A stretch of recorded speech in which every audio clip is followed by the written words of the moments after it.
Hello everyone, I'm Ryan Baker. Welcome to this edition of Fighting Illini Insider. This week's show is coming to you from Williams Arena, affectionately known as the Barn, here on the Minnesota campus. The Illini Hoop Squad brought some tired legs and a thin bench on this trip up to the Twin Cities. They fought hard to the end, but unfortunately came up short to the pesky Gophers, 79-71. They did get over the hump on Wednesday, though, with a 66-57 win over Purdue.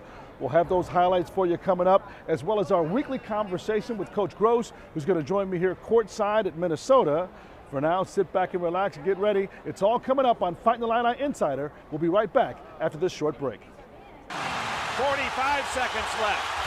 A three-point game. What a comeback by Illinois. They were down by 15. It gave the Illini showing the heart of a champion. Williams could tie it with a three. He does!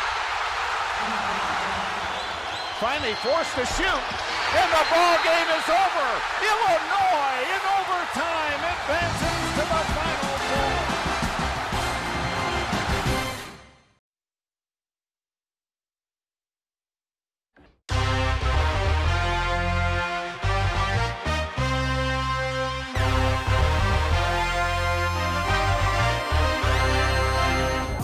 Welcome back to Fighting Illini Insider. The Illini had a chance to get to the 500 mark at almost the break-even point of the Big Ten schedule, but unfortunately they came up short, losing 79-71 to Minnesota.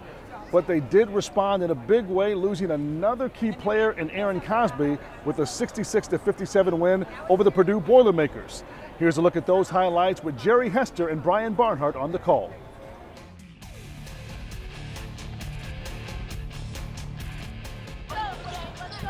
A.J. Hammonds, here's the inbound. Oh, open is Black. Great feed from Tate, and Laurent stuck in the back door, and he lays it in. Laurent with 4. Illinois hasn't scored in 4 minutes. None. Down the lane, layup, and they take care of that. Scoop shot up and in for Kendrick Nunn. Maverick Morgan has to do a better job getting to Hammonds. 9-point lead, cut to 6 as Nunn answers at the other end. Loose ball to Malcolm Hill to Starks, to Nunn on the right baseline. Pull up from 15 is no good. Rebound, Hill on the follow, puts it up and in. Right to left as we look at it in the black and gold. Thompson with a bad pass, trying to hit Matthias, stolen by Nunn. Pass it into Hill, and he slams it in. Out top, Edwards, guarded by Hill, feeds the post, knocked away by Morgan. Loose ball, Nunn. Oh, left great, ahead to Hill. 2-on-1 to Black for the layup. It's good. It's good. And he is fouled. And the Illini can tie it at 30. 9 seconds. 8. Starks 30 feet out. Pass to Hill. Left corner for 3. And it's good. Got it. And the Illini will have the lead as we go to half. How do you like that? Great push by this Illini team. Purdue's had the Illini number overall. Let's see if we can change it. Hill, give and go to Egwu. Pull-up jumper is good. Left of the lane.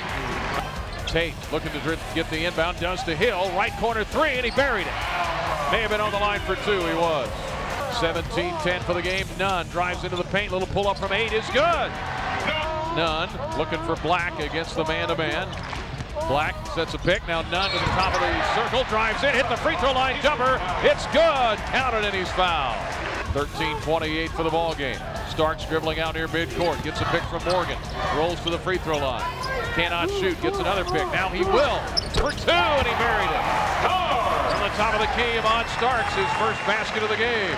Boy, Tate wants to push it quickly into the left front court in front of us. Tate, left baseline to Black. Jumper is good!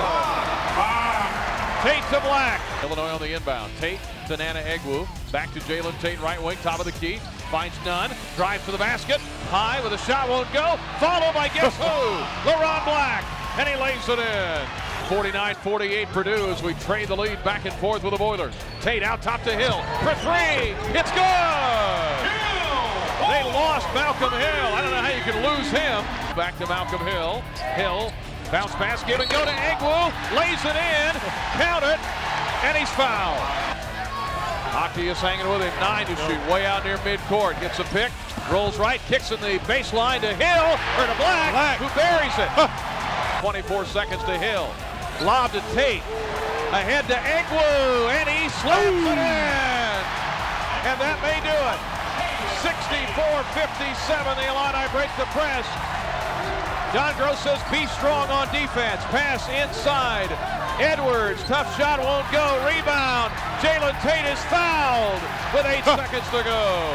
Jalen Tate showing his strength by going inside, getting the rebound amongst the trees. 5 seconds left. Long three, no good. Optius misses. None the rebound. And the Illini have won it. Short-handed and all. They take out the Boilermakers. The big bad Boilermakers. Yes. Take them out 66-57. Illinois with a win.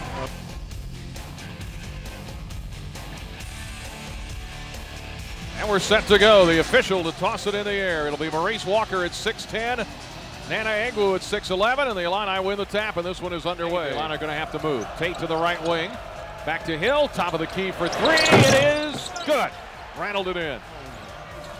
A little extended, so Illinois does have an opportunity to get the ball in the middle of the paint. Tate under the basket finds Nunn open from the left corner, and Kendrick Nunn buries very close. Now to Starks on the left wing, right wing to Kendrick Nunn, up for a long three, and it's good. Kendrick Starks to the left corner. Bounce pass out top to Malcolm Hill for three, and he buried one from the left wing. Here is Nunn, dribbles baseline right side, missed the close-in shot. LaRon Black cleans up the garbage and lays it in the can. Illini by one. Right wing Hill passes on the three into the paint, kicks to Morgan with a baseline jumper, good left side. Timeout Minnesota. Great pass by Malcolm Hill. First of all, Black the rebound to Tate to Hill, drives under the basket, layup. Malcolm Hill won't go. Follow is up and good. I think that was Egwu. Floor saves it inbounds to Illinois. Nunn going the other way to Jalen Tate. Back to Kendrick. Head fake into the paint. Left-handed floater missed it. Air ball grabbed by Hill. Put it up and in. 24 Minnesota by one. Inbound. Nunn hits a three from the right corner, and he was fouled. Lost the dribble with the right hand. Now resets. Lob to Morgan. Illinois down one with the ball, 28-27 Minnesota. Morgan tried to shake free of Walker, nearly traveled. Bank shot in traffic over three Gophers, and he put it up and in. Right of the lane, out top LaTulip, who he wanted to shoot, and he didn't get the handle, lost the handle. Fast break Minnesota, 3-on-2, layup Matthew, blocked by Kendrick Nunn. Tate on the right wing, out top to Nana Egwu, up for three, and he buried it. Walker's left wing to Nunn. They double team him now to Hill. Right wing three for Malcolm. It's good. He buried it. Pick and roll. Now pass to Starks. 4 to shoot. Starks for three. Got it. Has the shot cut off in the corner. 6 to shoot. Dribbles back out. Fires a 15-footer. Missed it long. Rebound Nunn. Ahead to Jalen Tate. Crossover step. Layup good. As Tate goes around Hollins. Starks pull up over King for three, and he buried it. Starks feeling confident as he waved. 9 to shoot. Nunn, drive, left-handed floater is good. That ends the drought. In the paint, turnaround, contested shot, air ball. Morgan keeping it alive. Little bunny in the lane is good. Morgan to Tate.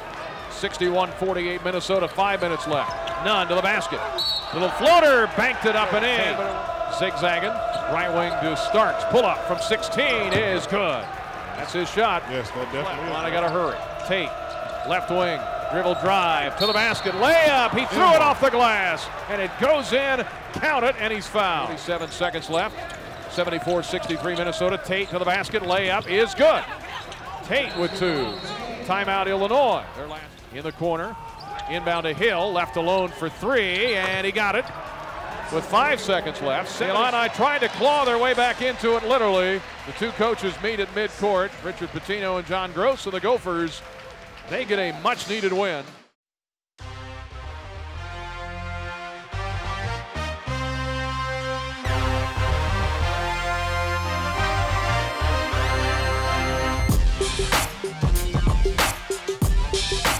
Welcome back to Fighting Illini Insider, joined by head basketball coach John Gross. Coach, in your first 2 trips here to the barn, you left victorious, but it was not the case in this game, falling 79-71. Another nip and tuck game with a depleted roster. You didn't have Aaron Cosby. Of course, you didn't have him against Purdue. But your guys fought to the end. Unfortunately, Minnesota just delivered the kind of effort I guess a lot of people in the Big Ten expected early in the season as they came in just 1-6 in the league. No question, and you knew from watching them, and you looked at their statistics, and their statistics don't add up to 1-6. You knew it was typical Big Ten deal, an overtime game, a possession here, a basket here, you know, having one close to winning the Iowa game here at home, but a Utah make there at the end gets that one done, you know. So I knew they were going to come out and respond. You know, I just thought today at the end of the day the game was won between the 15-minute mark of the second half and the 8-minute mark. We get outscored 18-3. The other 33 minutes, I thought we outplayed them or played at least even with them. And during that stretch, you know, we turned it over 3 times. We give up threes. We got beat up pretty good on the offensive backboard. And I just thought Walker and Hollins were the 2 best players in the game today, regardless of side. I mean, those 2 guys were absolutely terrific. At the 12:29 mark, Starks hits a 3. It's a 44-all game. But then on the other end, you give up a 4-point play. You mentioned Andre Hollins, who played like a senior, you know, delivering clutch baskets. And I think it was 17-2 when you're down 15. That's the game? No question that was the game. I thought that stretch was a big, and I thought Walker with the double-double. I thought their offensive rebounding. I thought Hollins now going 31 points, 21 points, 28 points in 3 back-to-back games has really, really stepped up. And I thought those 2 guys by far were the best 2 players on the floor. Speaking of back-to-back games, this was your club's 3rd game in 6 days.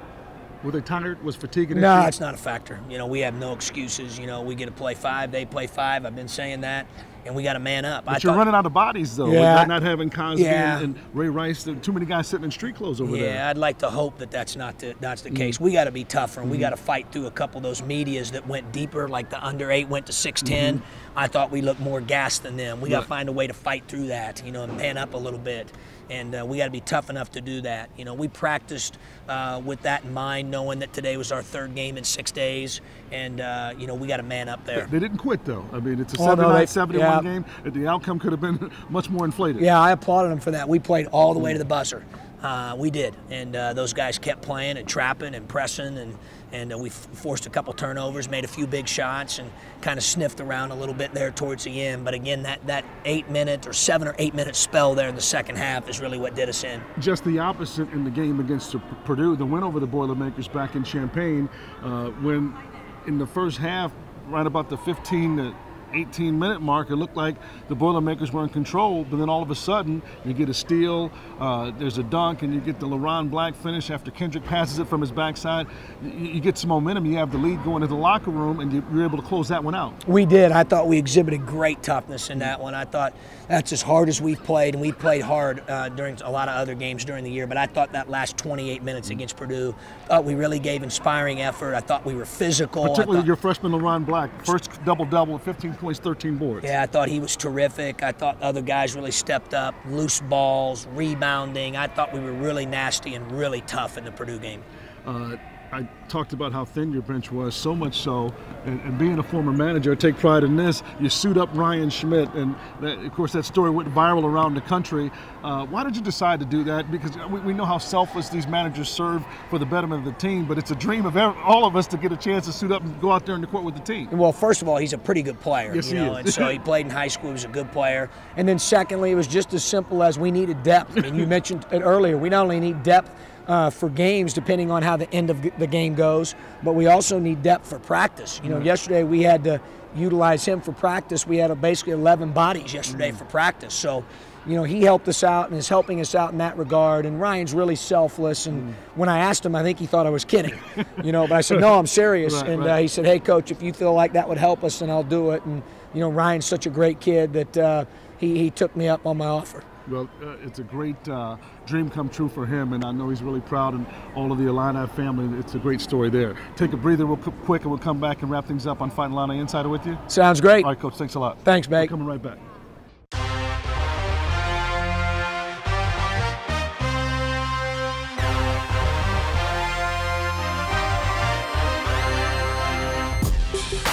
It's almost time for Major League teams to report to spring training, but the Illini baseball team did a little winter training with a Thanksgiving trip to the Dominican Republic. Starting the very first day of break, we went to the Dominican Republic for a week-long trip where we immersed ourselves in the culture as well as playing baseball against the local clubs down there. We first started off by playing a Dominican Air Force team, and it was very neat playing at that field because it was just like, it was kind of, I mean, for their standards it was still really nice, but it was a pretty beat up field. And getting to play with them, who did, obviously most people down there did not speak much English. It was a very interesting experience, so that was fun. And then after that we went on to play the Dominican affiliates of some major league teams like the New York Yankees, the Houston Astros, the Baltimore Orioles, and the Chicago White Sox. On our off day, we took a catamaran trip to an island. It was awesome, the island. They filmed part of a Pirates of the Caribbean there, I was told, so it was beautiful. We got to walk around the beach, throw the football around, just experience the Dominican Republic culture down there. I was probably both the best and the worst dancer. I was one of the very few that got to participate in the catamaran dance, where it was like, I don't know, it was like 9 minutes long. And it was like me, Duchesne, Milazzo, Gray, I believe, and a few more, but it was definitely, Duchesne was pretty wild during it. He was a little out of control. I was a little more composed, I would say. We got the chance to visit for the better half of a day an orphanage down there in Dominican Republic, and again to interact with the kids who don't speak English, but they're in this orphanage, which was a nice area, but just to get to interact with them and see what it's like down there. I know I tried to teach them. I didn't know if they knew paper, scissors, rock, or other simple games that didn't essentially, need to speak to them to teach them. And it was fun to play that with them and stuff like that and just interact with them. The trip to the orphanage, I definitely will say, was the best part. That made the trip all worth it. After going back, we wish we could have stayed longer. But I remember we were there for around 2.5 hours. And I was playing basketball with the kids for the whole entire time, and they took it as a competitive game. They didn't want to lose. And so, yeah, it wasn't like a fun, friendly game of basketball. It was competitive. People were dunking on each other. I know Mamlik threw down a few dunks. I could do it better, obviously. But yeah, it was a great time. People were playing kickball, I heard, and volleyball, and the kids were having a great time until I got to go to another country because of baseball, and go to an orphanage where it was kind of eye-opening to see how they lived and how good we have it here, and to be able to play with those kids for a few hours definitely was a memorable experience. Unless I had this experience to go there, I would not have known what it was really like. Seeing where the people, how they react with other people. Just the housing was different, the food, the cooking, everything you could think about it was very different from what we did, except for the game of baseball, which was, I found, one of the more interesting things. It almost felt like you're in a different world, except we have this common connection in the game of baseball, which I thought was pretty neat. Well, Coach, this was your 5th road game in Big Ten play. You're finally looking at that schedule and going, we got a week off. You don't play again until next Saturday when you host Penn State. Long time coming. You need this break, don't you? We do need the break, and it'll allow some guys hopefully to get healthy and get closer to being available to us, and then it'll give guys a chance that have played a lot of minutes like Nana, Kendrick, Malcolm, etc., to have a chance to get some rest this week. But most importantly, it gives us a chance to get better. Usually it's 2 days game, 3 days game. Now we'll have a chance on Monday and Tuesday to focus on the Illini. Aaron Cosby had the retinal tear after getting poked in the eye in the loss to Indiana. How close is he to coming back? Well, we'll know on Monday. He has a doctor's appointment on Monday. Ray has another one next week, and we'll know much more about their status moving forward here early this next week. And, I see Ray still has the left hand wrapped up. How's his conditioning, trying to stay in shape? Is that the hardest part? It is, but we're working at trying to bridge that gap right. So he's more ready when he comes back to do basketball activity. Speaking of conditioning, you got your sneakers on, of course, yeah. Coaches versus Cancer. You and Coach Patino, all the coaches have the sneakers on.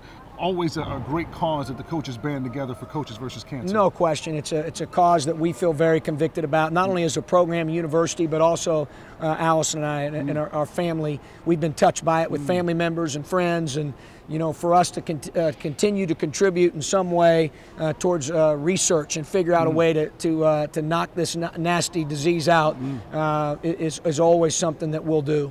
Coach, get some rest. We'll see you back on Thanks, campus Bake. at the State Farm Center. Thank you. Next week when the Illini host Penn State on Saturday. That'll do it for this week's show. Until then, we'll see you next week on Fighting Illini Insider. Go Illini.